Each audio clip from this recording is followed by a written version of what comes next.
So, the last time we spoke, we had talked about the happily ever after, marketing and sales, Yeah. right? Happily ever after. So, if I think that actually might be a really good conversation to have. So, you're passionate about that, and you've built your entire business really on that philosophy, right? Yeah. I mean, Pure was founded, I mean, purely founded because I had started my career in sales. And then after, working in sales, smiling and dialing, I mean, I was one of those pharmaceutical sales reps that was into offices and then making phone calls, realized how important marketing was. And then when I moved over to marketing, into the product marketing arena, I realized what really made our revenue, our overall revenue for the business grow was when sales and marketing were collaborating. And that was in the early 2000s, like 2001. And once I kind of left a sales position, left that organization, I went and worked for a digital marketing agency. And I realized even when you had all the money in the world to run really cool campaigns, if it was not connected back to sales and sales and marketing weren't collaborating, the results were not as strong as they could be. Yeah, it's so funny. So I'm going to talk, and I'm probably going to not make a lot of people happy who are really into marketing, but I'm going to say this anyway, okay? Okay. At the risk of some listeners being like, "What is she talking about?" So back in the day, for me, and going back to SUNY Newport, so I was invited to do a training, and my profession is I'm a sales professional. I've run sales teams, I've created sales teams, I've run Yes. global sales teams, I've been the regional director of sales teams, I've been the CEO and infused my training and my all of that into my sales teams. And one of the biggest components is that you have to work with your marketing department. And Yeah. no matter who I worked with in any organization, it was very much like everybody was in their own silo. Marketing didn't know what sales was doing. Sales didn't know what marketing was doing. Marketing would come up with promotions, and they would come up with branding, and they would come up with all these great things. And even to the point of doing promo codes that the salespeople are supposed to be using, the inside salespeople were supposed to be using that they didn't know about because marketing was like, they didn't think it was important to tell the people who are actually implementing and executing what to do. Yeah. So back in the day, one of the directors at the SUNY Business School of Newport's in Newport's, New York, sweet guy, really nice Mm. guy, and he said, "Deb, I need you to come in. I want you to talk to my marketing students about sales and why sales and marketing, because he started to see it and he had Yeah. heard me talk enough about it, right?"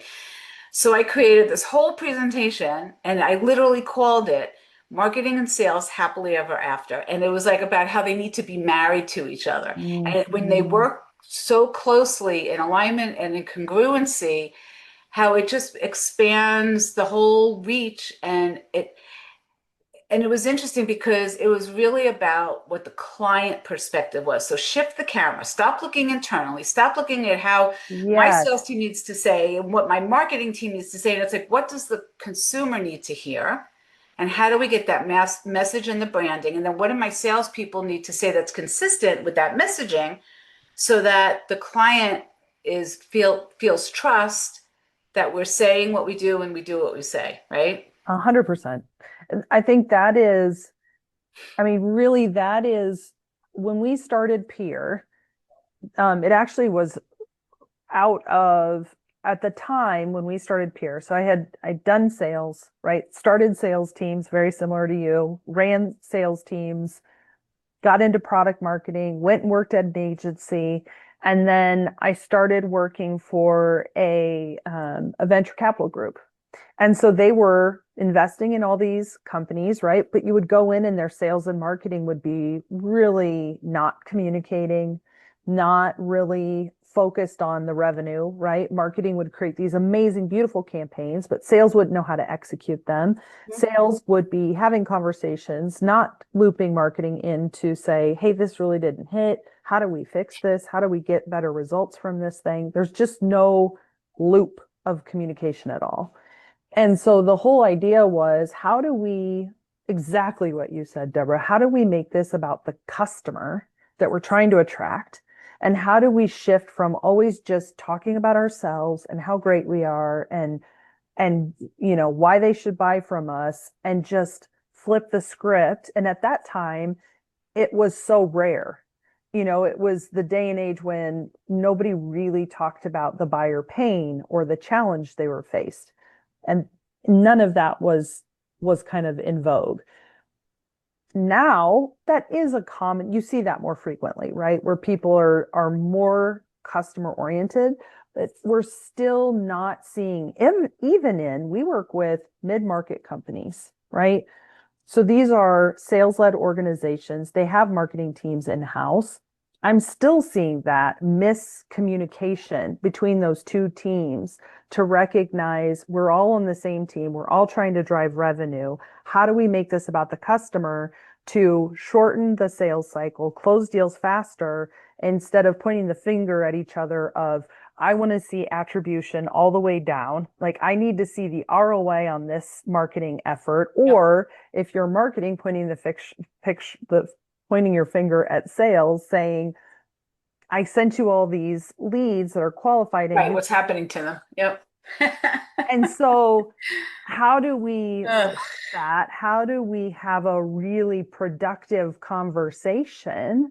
And not just one conversation, but how do we shift our mindset around what it really means to be a united go-to-market program? Yeah. I think RevOps, right, is kind of the hot buzzword right now around what that actually means. And RevOps, when you think about it, it really is about bringing customer success, marketing, sales together to, really address that customer problem. But where people are in their maturity of how they're handling that is a problem, not just for Yeah. the small business, but the midsize and enterprise. You're talking about billion-dollar plus organizations, and Yep. they're still struggling with how do we address our maturity in the revenue operations system. So what's your solution? What do you do? How do you, okay, so I've got a million questions and I'm sure, I'm sure. they all want to come out of my mouth at the same time. So let me pull back for a second. How do you identify the challenge? How do clients find you, and what exactly is it that you're doing for them? Yeah. Okay, well, I'll work my way backwards. So Okay. how do we help? What do we do? Hmm. We really are a go-to-market or revenue operations foundations to scale business. So we will help you set that. It's about mindset, right? So how do we as an organization, how are we going to approach this differently than we have in the past? So there's part of it is mindset. Part of it is just building a phased approach and roadmap so that everybody knows what we're marching towards, like breaking down that communication, right? Of let's bring everybody together and say, okay, this is our plan. This is what we're going to execute against. Um, and then, and then from there, we will either, if they have their own teams that they want to execute, we'll guide, we'll help support, or if they're tapped, they don't have the resources or the capacity or the capabilities to do that work, then we can tap in and do execution along the way with them.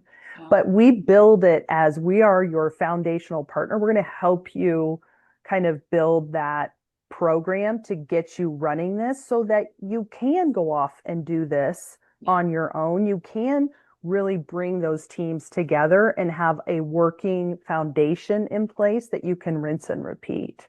So just to go back for a second, so I'm thinking about this, and I love the whole concept, and I love that you're looking at this from a very high level. So if I bring this down, let's get a little granular because Yeah. we're talking about human beings. So, Yeah, we're talking about pride. We're talking about ego. We're talking about people who don't like change. We're yes. talking about, I've been doing it like this for so many years and I am fine. I don't need to do it differently. Don't tell me how to do my job. That's Yes. part of it. It happens. Yeah. So, yeah, welcome to, yeah, unfortunately, human beings tend to get in our own way. So there was another So true. company. Yeah, there was another company that I was running their inside sales team. There were Yeah. 16 inside salespeople, and this was in the Hudson Valley of New York. Oh, yeah. And so the sales team is here in one part of the office. There's a wall, and on the other side of the wall were cubicles of the marketing team. Oh, literally separated by a wall. And I have to tell you something, that was it was a mental division. Yes, I It could see was, that. and I understand that some people don't understand that sales really is a profession. So you look down at it, there Yeah, was a lot of that, right? yeah, So we're the marketing team. We're cool. We got it. We're doing the branding. We're doing the messaging. We're doing the promo codes. And they didn't like me at first because I would go over there because I was the director of the inside sales team, and I would say, "What are you guys working on?" Because we're getting phone calls. You've got clients that you're doing a great job branding and marketing, but you're giving out these promo codes, and my customer service people on the inside sales side don't know what they're supposed to be doing with it, and they look yes, like idiots in front of these customers. And this is not a small business. This was a pretty large company. So you're yeah, talking about, right, even no matter what the size is. And they couldn't get out of their own freaking ways. So I took it from them. I learned all about what they were doing. I got their schedule. I went to their head guy and I said, "What's the schedule of all the different promo codes? What else is coming out? What are you changing about the branding? What's happening with the website? Let me know. Keep me updated." And then every week I had a sales team meeting and I would tell them what was happening in the marketing. And this is the promo code you guys are going to see. And this love is how you that. use it. And this is how it gets implemented. Because at the end of the day, if a customer calls to do a promo code and we don't know how to implement it or put it into the system, Yeah, it's gonna it then they're gonna be like what you said. Well, you sales guys, we gave you leads. Why yeah, didn't you execute it? Why couldn't you convert it? That's what your job is, right? So yeah. So I had obviously there was a lot of right angst in that one. yeah. So, so Been there, been there. yeah. I think, So I think what's so crazy. crazy, it's so funny. My first job out of school was was an inside salesperson for a pharmaceutical company. Okay. And we were not a small company, but we were a large regional player. And what I didn't realize then, but what I now see over and over again is we had that sales, marketing, and customer service under one roof really well. That's And good. I don't even, we genuinely liked each other. We had this really great collaboration between the three teams. We would run contests together.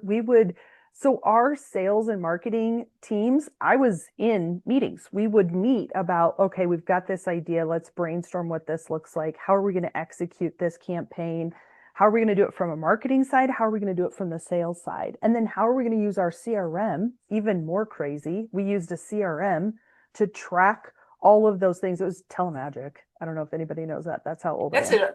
That's an old one. So wait, let me I was just go old. back. So CRM stands for Customer Relation Management Tools. Yes, So yes, where you track customers' names, their yes, addresses, the last time you spoke to them, an email that went out. yeah, But anyway, go ahead. I'm sorry. all that good stuff. Yeah.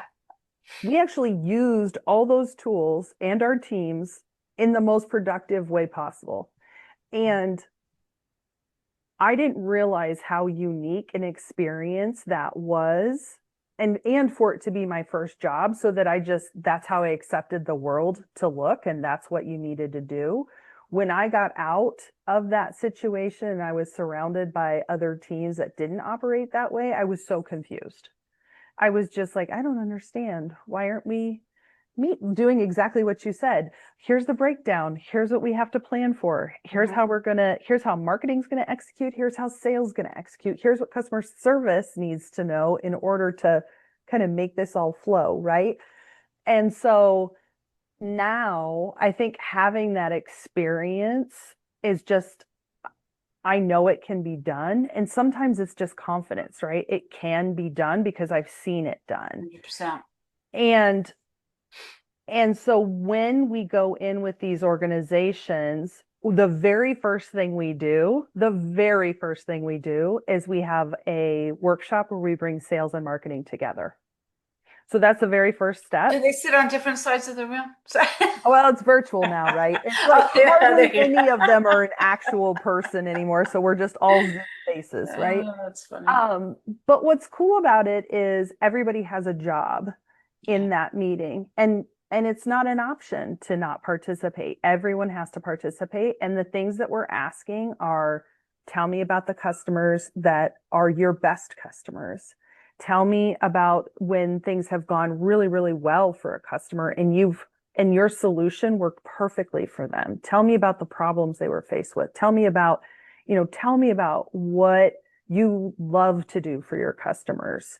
And that conversation just breaks down so many walls right from the Good. beginning because it allows them to get things off their chest. It allows their contributions to be valued, and they are. They actually are valued. And it just helps create that really collaborative environment from the very jump. I think that that has been a game changer for us. And, despite I'm I am all in on where the market is going and how sales and marketing is changing. Like I get it. I understand we're all coming at it from a different perspective and AI is part of the mix and how's it going to impact us, all those things. But that foundational, fundamental component has to be there in order for anything else to work, in my experience and in my opinion. So that's how we approach it. Yeah, that's interesting. So my philosophy has always been marketing sets the branding, it does the promotion, it warms the call. Then a sales professional's job, let's put it that way, is their responsibility then is to take that warm call and turn it into a closed deal. And the idea that marketing and sales don't need each other is such an old school, good old Yeah. boy kind of thing. And I know I say good old boy and I mean it. The guys who run the marketing departments, you got to grow the F up. Just grow up, deal with it. You've got to see, and then I hear things like, "Well, I'm paying my sales guy too much." Well, duh. You want who's actually making more money, him or you? Have you heard that? My Yeah, oh, sales team is 100%. doing too much. I got to cut them. It's costing me too much, and they're Yeah. looking at sales as an expense instead of their revenue. They're a revenue generating piece of your business. Marketing is an investment in the business. They're not Right. necessarily revenue generating. Their success really should be, partially looked at and reflected through what actual sales happens. I used to do this. I used to take sales calls and I would take and I if I had to go talk and I was talking to big companies, all right, Yeah. global companies. I would take a technician with me and I would take the marketing person with me Mm. because I wanted the marketing person to talk about Yes. promotions and how they grow the business and how by partnering with us, the client was also going to expand his or her business and their market share. And then I had the technician with me if it was an engineering or manufacturing company because Yeah. I wanted them to see that we had an expert that knew maybe I didn't have all of the information. So we would who takes a marketing person and an engineer on a sales call, Yeah. but it's a team and the clients, especially the bigger ones who are investing, a lot of money into, Yeah. hundreds of thousands of dollars into partnerships and vendor relationships. They want to know that they've got the right team behind them. So if you're looking at your client list right now and Yeah. you were going to describe your ideal client, Yeah. what does that look like? Yeah. Mid-market, mostly the clients that we see working really well, my ideal customers, right, are the professional services technology bend. So they either sell software services or technology of some sort, but they're a sales-led organization in that professional services realm. The other one we do a lot with is manufacturing. So that's another area where you've got sales sales teams that are out talking to their customers and they are selling, those two um, industries and people. And then, like, if you think about the people within those organizations, those mid-market organizations, I am always working with a VP of sales, right? They have always wanted, I think that's where I really see sales and marketing, not just as sales and marketing and customer success. I see them actually as like pieces of a pie, right? Pieces of the revenue pie. Each of us is working on a different component because our skill sets are aligned to different components. But I love a VP of sales, a VP of sales and marketing. I love a chief strategy officer, right? Because they are consumed with solving this revenue problem and they don't actually care who helps them get it done. Like they do, but they don't. They're really just, I need to increase pipeline and I've been trying to get it done this way and it's not working anymore. And I need help. That's interesting. The I am so I'm so happy we're having this conversation because it's so in alignment with what I do, and I haven't had any other guests on that I've really been able to have this type of discussion with. When I was working for a huge global company, the largest company in this particular industry, and they were my client for 2.5 years. Yeah, It was the vision of the leadership was very clear. The middle management leadership was very clear. yeah, Having them take that message and translate it to their sales teams in a way that the salespeople could hear it and then they could implement it, there was a little bit of a incongruency there. yes. And that's my sweet spot. So this was like the ideal, like if I had to create Oh, the love ideal that. situation, the ideal client, it was a functional, healthy culture. It was a Yes, supportive team culture. Everybody wanted everybody to succeed. yes, And the general managers who I was working with, because I was brought in by a VP, they were all very open. They put their egos and their pride aside, hmm, and they allowed me the space to take their vision because they knew I was there to support them. I wasn't trying to take yes, their place or no, change the voice. They allowed the space for the salespeople to hear the message in a different way from a different person with a different approach, and it was unbelievably successful. It was best experience ever. And love I that. loved what I did. I loved the people that I had, the honor and the blessings to work with. And I'm very grateful for that experience. Yeah, Yeah. yeah, I do love that. I think that putting your ego aside piece, I worked at a digital agency, great digital agency, and that was one of their internal like culture pieces because so often I think sometimes what you said early, right? Marketing has this, we are cool, we know what to do, and don't tell me what's wrong with my campaign or whatever. That was really something we had to break as an agency. It was like our goal is to support the revenue function, the sales and marketing function. And we need to help our teammates find success as a partner.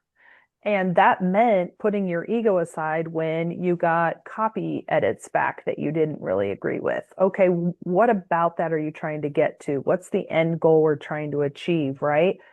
And that has followed me now for the rest of my career, which is leave your ego at the door. This is a team sport. That's right. We have this, we have this webinar we've done several times, which is like revenue is a team sport, right? And I think it's the happily ever after version of what you did. You were Mhm. ahead of yourself or ahead of the market for sure in that world. But you know, that element of can we help you guys get from where you are today to where you want to be? Um, one of the things that we have heard over and over again from our clients that they appreciate is that we have a framework that they can work from. So it gives them a way to see, like, hey, where we're going, it is going to going to be a big change from where you are today. And we can't ignore that, right? Can't we can't put our heads in the sand and be like, everybody's going to be fine. It's just change. Who cares? But if they can see what we're trying to achieve and where we're trying to go, and if we can communicate along the way, hey, we're on track from where we started, we're off track, we're running into some cultural snags here. Let's have an honest conversation about that. What does that look like? Is that going to impact our delivery, right? Um, that is the thing that I hear over and over again because the tactics themselves, right? Everybody's getting very anxious right now about should I have AI write my content? Should I not have AI write my contact? Should I use an AI BDR? Should I use humans? Like, what should that look like? Those are all important things. But if you are trying to really come at this from a what is our plan and our program to get us to a healthy, functional, I like that you said functional, healthy, functional revenue system within our organization. We can't just drill into these myopic conversations. We need to open the aperture and have a real conversation about what it means to migrate from a traditional sales and marketing situation to a functional, I might have to steal that, a functional revenue operations program within our Yeah. organization. So what kind of response do you get when you make these presentations to clients? Everybody wants this, right? Like they're all like, "Yes, I get it. Like I definitely need this and I want this."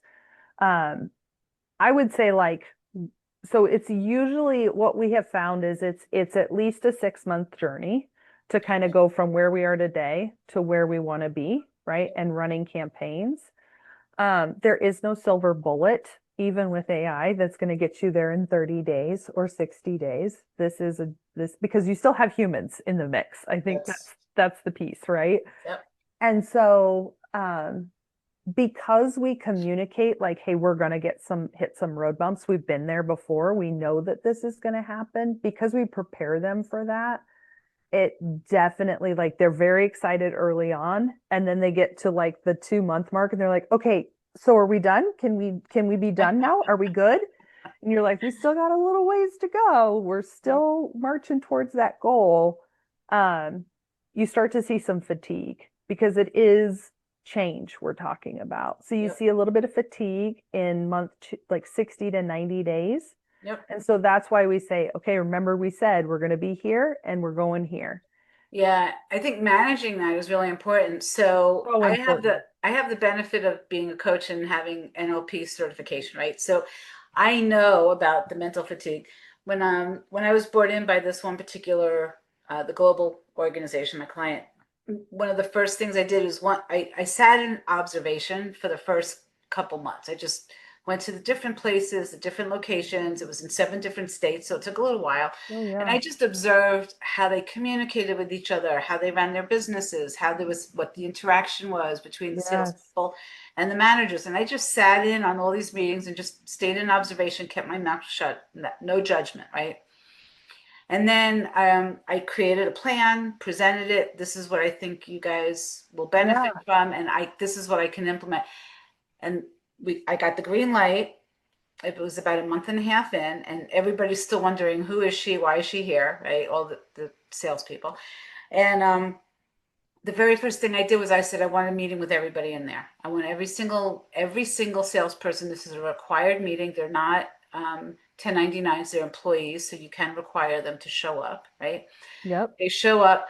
I put them in a room. I had made bags with popcorn, Himalayan sea salt organic popcorn, really good Nice. popcorn, by the way.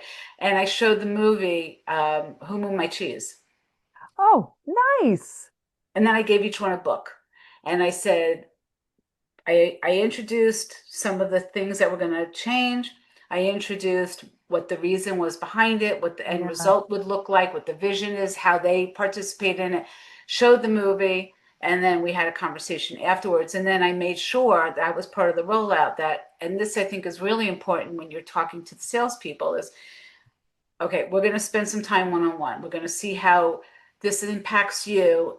And then what a lot of companies don't do, and I don't, maybe it just has been my experience, they don't take into consideration the actual personal goals of the team members. They never Mm, say to a team member, why are you here? Why are you trying, are you just paying bills? Are you trying to save money for a second home? Do you need to, do a home equity thing? Do you want to go on a nice vacation? Like, what's the why? What's your why? Like I Simon love Sinek that. says, right? So why are you invested in this? Why is this important to you? Great. Here's the corporate goals. Here's the KPIs. This Yeah. is the conversion rates we'd like to see you hit, and I can help you there. But what I'd really like to know is what's in it for you? And then let's build that into the goal setting plan. So not only are you hitting your corporate goals, but you're hitting your family and your life goals. Let's design that together. And then they're because then they take part in it. They've got ownership, they've got responsibility. They're like, okay, now I'm working not just for them, but I'm working towards the goals that I want for myself, my family, my life, right? And it changes the dynamics, and it's so much easier to look.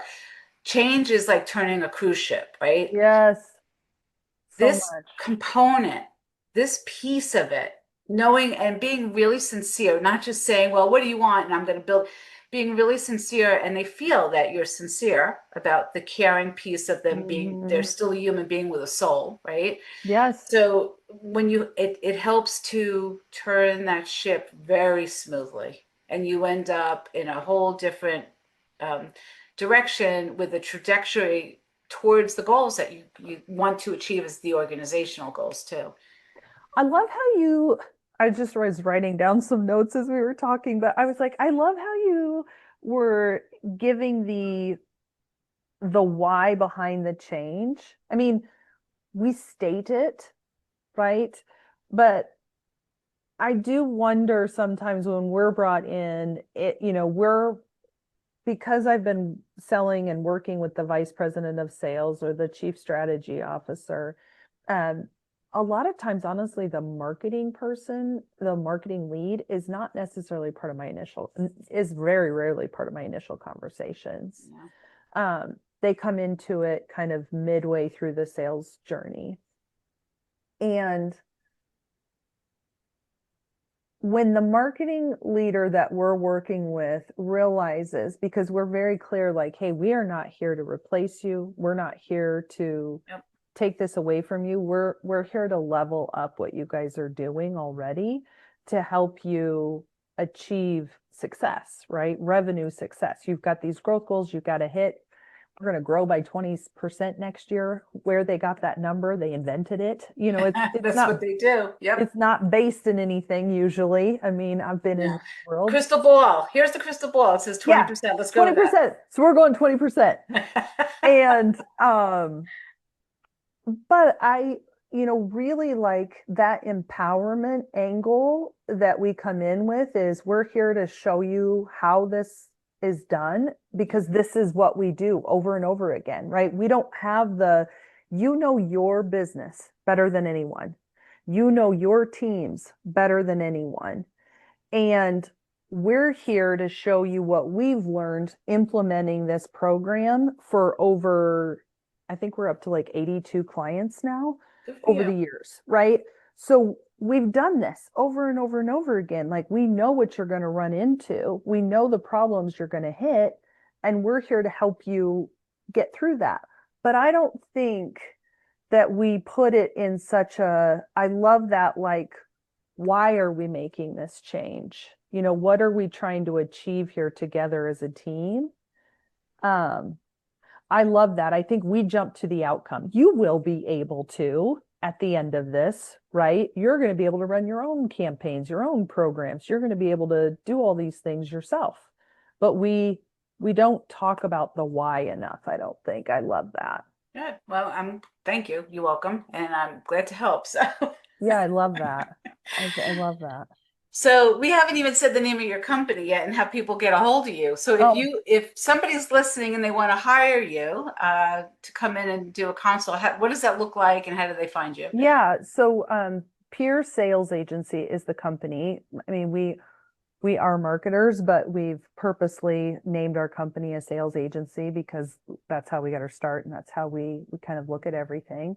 Um, I I will be happy to share. LinkedIn is probably where people get a hold of me the most. Okay. I do a lot of help first is one of our values, but I do a lot of content around how to help people navigate this, what it looks like, how to get started, all that stuff. So I'll be happy to share my LinkedIn profile with you.